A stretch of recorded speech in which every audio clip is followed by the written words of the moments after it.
Have you ever passed judgment on people while walking down the street? Maybe for the way they look, the way they act, or just because of their gender. There have been more than 1,000 studies in the past 10 years alone on the impact of unconscious bias. However, not many know about it.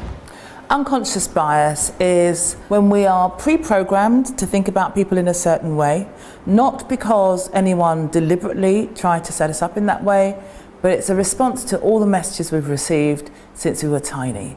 According to experts, many people experience unconscious bias, even actress Anne Hathaway. The Oscar winner is an ambassador for women's rights. However, she admitted to having internalized misogyny when she was working on the film One Day. I am, to this day, scared that the reason I didn't trust her the way I trust some of the other directors I've worked with is because she's a woman. Wow. Even confident, high-profile actors like Anne Hathaway can fall prey to the effects of unconscious bias.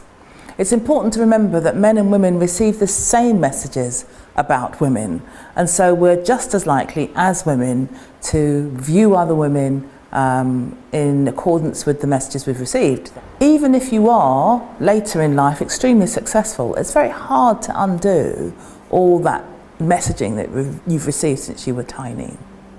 But Hathaway is certainly not the only person who has felt this way. If an actress can become subjected to societal messages, what must it be like for females in different industries? I really thought that there were kind of the people who get it and the people who don't get it. And I really saw myself as someone who gets it. I mean, I talk to people about unconscious bias all the time. I work in HR, I send them to training. Maybe you, like me, have personally hired or promoted lots of women leaders.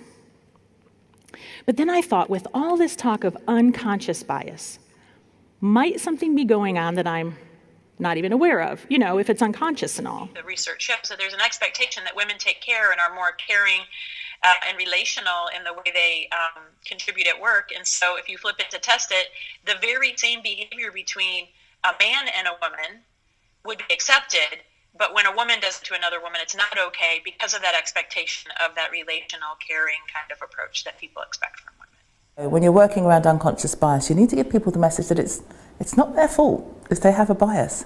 People need to be reassured that it's not their fault they have a bias. They need to be encouraged to tackle those biases effectively, and they need to be informed as to how they can do it.